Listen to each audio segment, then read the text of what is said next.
কৃষ্ণ জয় গুৰু শংকৰ এয়া মোৰ দেউতা প্ৰমোদ শইকীয়া গুৰুজনাৰ একান্ত সেৱক গুৰু ধৰ্মৰ অক্লান্ত প্ৰচাৰক প্ৰাক্তন উপপদাধিকাৰ শ্ৰীমন্ত শংকৰদেৱ সংঘ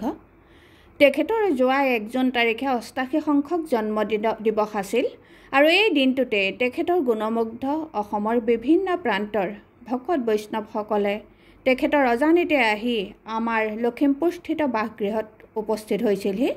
উদ্দেশ্য তেখেতক এষাৰ মাত দিয়া এটি সেৱা জনোৱা এয়া হ'ল দেউতাৰ প্ৰতি থকা ভকতসকলৰ আস্থা তথা বিশ্বাস এয়া নাজিৰাৰ প্ৰদীপ তামুলী বাপ এনেকৈ টোপোলা লৈ আহিছিল দেউতাৰ ওচৰলৈ আৰু লগতে ভকতসকলক আদৰিবলৈ এয়া দেৱবৰা বাপ লগতে সেয়া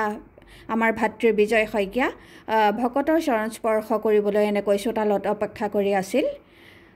ভকতসকল আহি আমাৰ গৃহ পালেহি আৰু তেখেতসকলক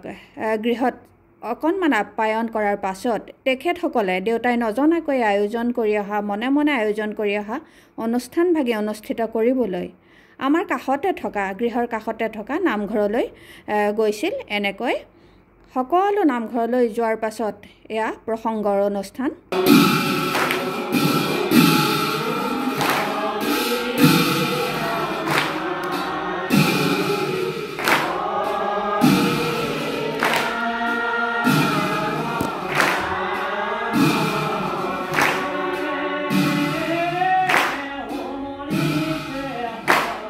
কৃষ্ণ প্ৰসংগৰ পাছতে এয়া জোনালী আৰন্ধৰা আই কণিকা দাস আইৰ লগত এয়া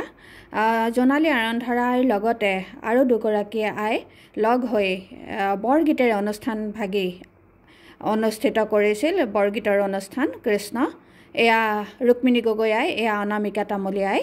তিনিওগৰাকীয়ে পৰৱৰ্তী অনুষ্ঠান ভাগি এভাগি বৰগীতেৰে আৰম্ভ কৰিছিল কৃষ্ণ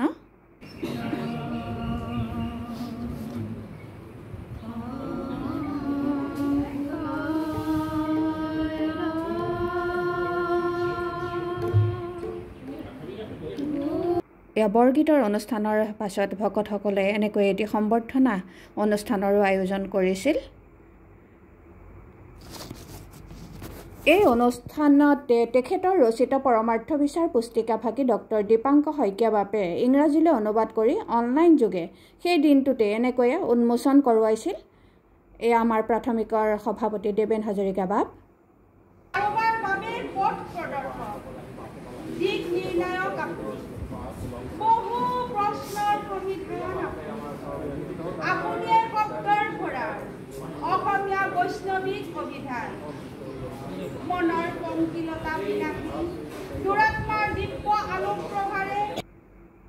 কণিকা দাসে সেয়া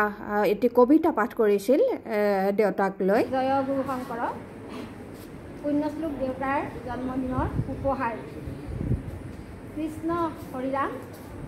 শ্ৰদ্ধাৰে দেউতাক জনাওঁ প্ৰণাম শ্ৰদ্ধাৰে দেউতাক জনাওঁ প্ৰণাম গুৰু শংকৰৰ ৰচনাৱলী কীৰ্তন দশম গুৰু মাধৱৰ মুখা ৰত্নাৱলী অমোঘ বাণী উচ্চ বাহু উচ্চ কৰি প্ৰচাৰিছে আপুনি কবি সংগ্ৰামী আমোঘ বাণী এই অনামিকা তামুলীয়াই এভাগী কবিতা পাঠ কৰিছিল আৰু তাৰ পাছতে ভকত বাপসকলে আইসকলে এনেকৈ দেউতাক সম্বৰ্ধনা জনাইছিল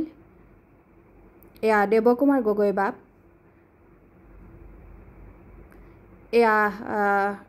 মিডিয়াও আহিছিল দুই এটা এনেকৈ পাঠো হৈছিল সম্বৰ্ধনা পত্ৰ তাৰ পাছতে এয়া সিদ্ধান্তৰ ব্যৱস্থা কৰা হৈছিল আমাৰ গৃহৰ পৰা তাৰ পাছতে ভকতসকলে লাহেকৈ বিদায় লৈছিল আমাৰ গৃহৰ পৰা এয়া বসন্ত ডেকা বাপ